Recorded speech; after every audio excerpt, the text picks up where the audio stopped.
Welcome back to ZNGP Today. Marc Márquez arrives in Hungary fresh off a landmark weekend, his first wins at the Red Bull Ring. But he's not taking anything for granted.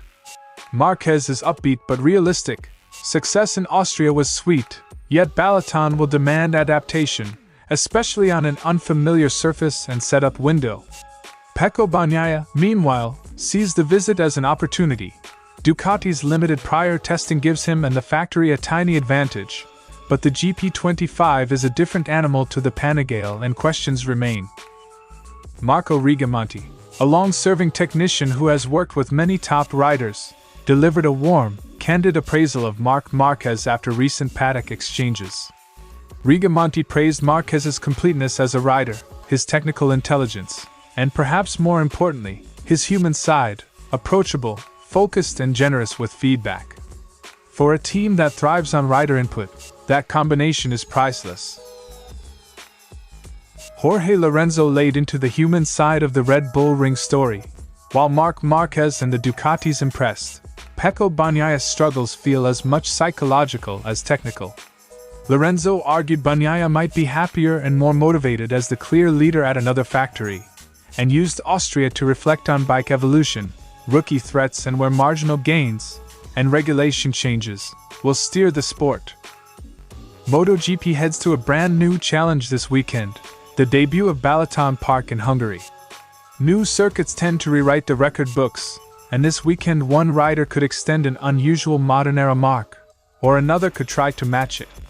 With Marc Márquez's unbeaten run and a strong record at anti-clockwise stop-start tracks, Balaton already looks like a place where the field's pecking order might be reinforced, or gently reshuffled.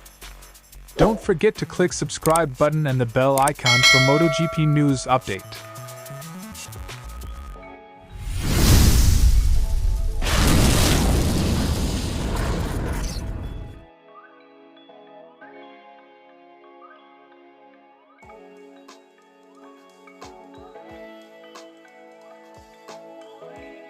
No time to bask. Márquez has converted strong momentum into an immediate reset. Balaton is a new test for everyone, and the lack of MotoGP data means Friday's sessions will be more exploratory than usual. Expect more running, more baseline work, and a premium on clean data rather than headline lap times. I finally got the win in Austria. We have no references except for the data from the Panigale V4S. It'll be a different story. We're expecting a more demanding Friday than usual with many unknowns. Marc Márquez statement. New tracks level the field in a way. Setups matter less than how quickly teams translate limited info into usable race packages. Ducati's earlier road bike runs left a handful of benchmark numbers, but a MotoGP bike behaves very differently.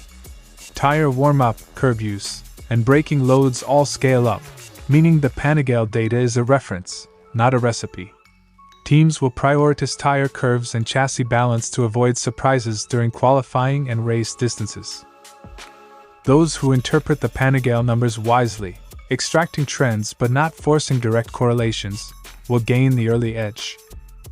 Márquez intends to keep the momentum but adapt conservatively where needed, especially on tire usage and rear consumption. Lessons learned in Austria.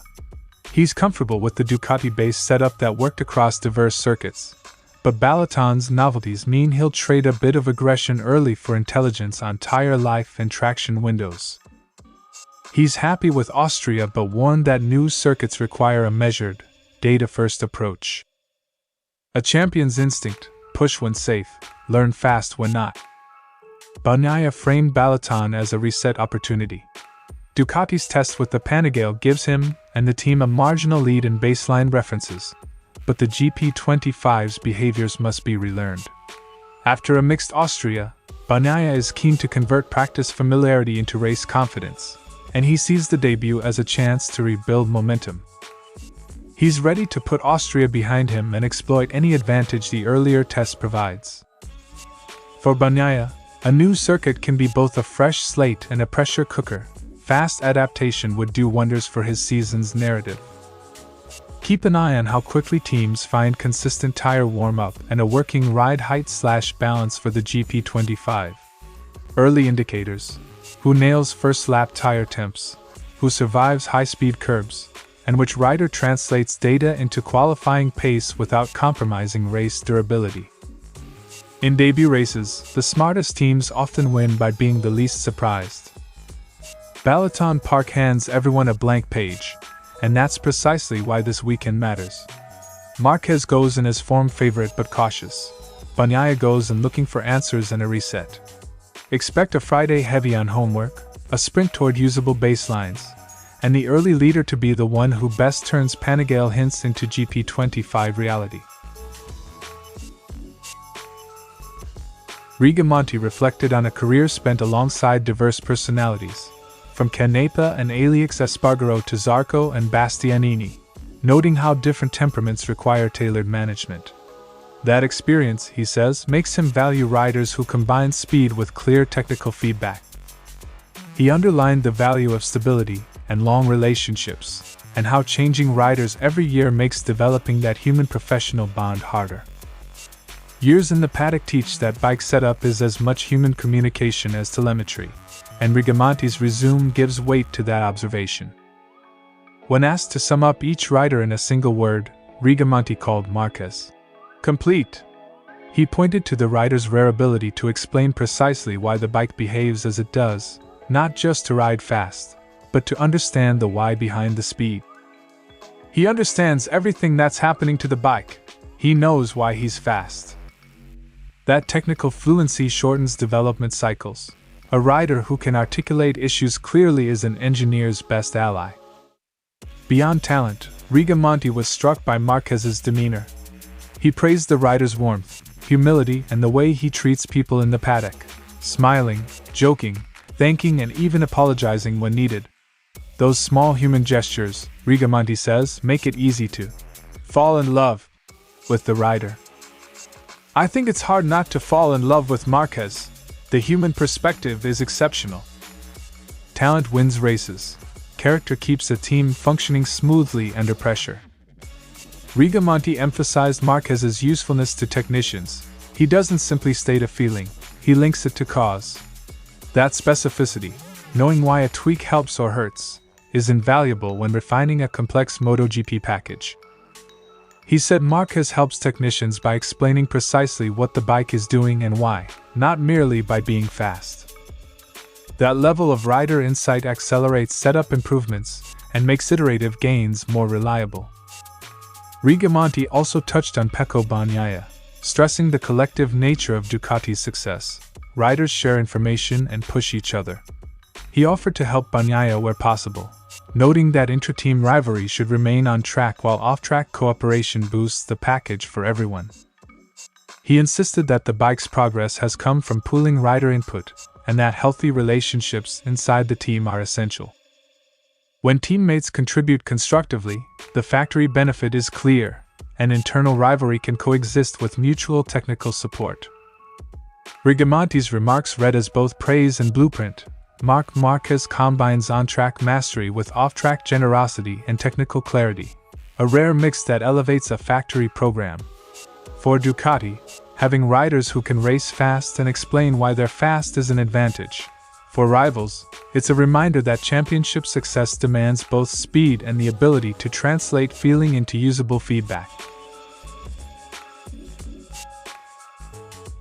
Lorenzo opened by mapping Ducati's evolution. The factory has closed its historic power gap and improved cornering, turning a bike once dominant only on straights into a much more complete package. That progress explains why Ducati can now win at tracks it once struggled on. He described how top speed advantages have narrowed and cornering improvements have made Ducati more versatile across circuits. Technical convergence forces riders to find new edges, and teams to manage both aero and electronic aids as regulations tighten for 2027. Lorenzo warned that, until rule changes take effect, the paddock risks over-relying on electronic and aerodynamic aids. He predicted forthcoming regulations will ease that by limiting certain systems and narrowing sliding/wheelie margins, shifting emphasis back to rider skill. Expect 2027 to refocus engineering around stability and rider input rather than raw electronic intervention. On the race itself, Lorenzo saw a familiar pattern: Marquez's late race superiority, Bezzecchi's outright speed, and Aldeguer's fearless late braking that kept him competitive. He noted Marquez lost a little early pace, but that when tires faded he proved superior. Bezzecchi looked fastest over a lap, while Aldeguer's braking and rigidity were standout traits. Aldeguer was the only one who could challenge Marc. Aldeguer braked much later than the others, and stopped his bike, and was able to keep up. That trio highlighted different threats: strategic control, Marquez; single-lap speed, Bezzecchi; and raw, brave racecraft, Aldeguer. Lorenzo was blunt on Bagnaia. The Italian's current discomfort stems partly from being cast as Ducati number 2 in a garage ruled at present by Marquez's form. Lorenzo suggested Bagnaia might flourish more as the clear leader of another project, where expectations and internal dynamics would reset. Pecco would be more comfortable and motivated being the number 1 for Aprilia, Honda, or Yamaha than he is right now, struggling and in Marquez's shadow. That's a provocative read.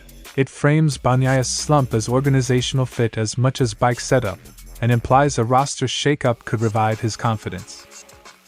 Lorenzo also touched on other stories: Jorge Martin's repeated offs during the weekend, Bezzecchi's consistency, and KTM's clear gains, visible in Enea Bastianini's adapted style, and the RC16's second-half threat to riders like Pedro Acosta. Lorenzo's verdict: mixed technical insight with a human lens. Ducati has developed a complete machine, but that creates locker room dynamics that can help some riders and hamper others. As rule changes loom and rival bikes gain, psychological and organizational fit will matter as much as setup and horsepower. For Bagnaia, Lorenzo's prescription is stark: a reset of status might restore form. For the rest, Austria underlined that adaptability and mental strength are now core championship weapons.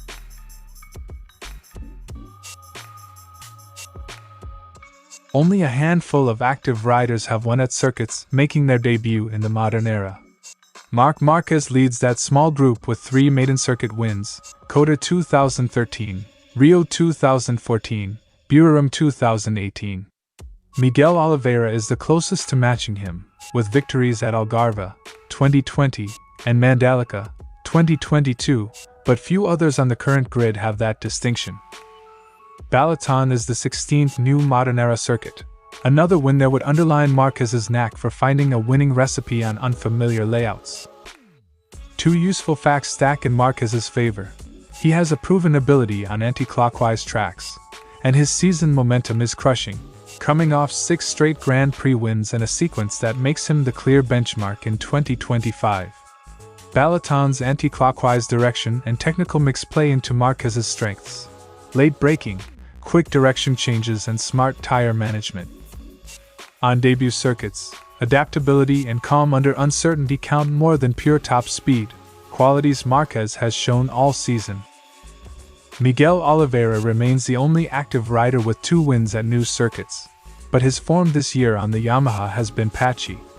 Marco Bezzecchi's success at India in 2023 shows VR46/Aprilia riders can also capitalize on fresh layouts. And don't discount wildcards.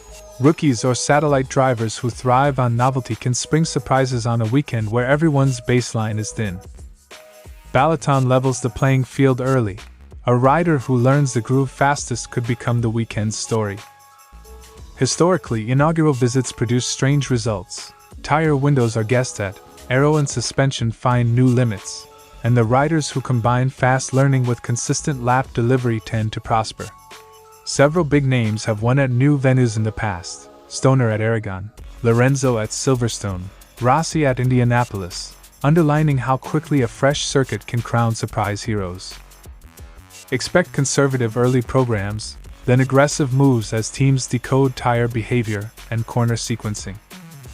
Watch how quickly riders translate their sighting laps into consistent race pace, who nails tire warm-up windows, and which teams convert Panigale/RC16/M1 test data, where available, into usable GP setups. Time of day track evolution and anti-clockwise braking spots will be decisive. If a rider like Marquez repeats his Spielberg form on a new layout, the the record book will gain another neat entry. Debut weekends reward observation just as much as outright pace. The smartest teams will earn the biggest prize.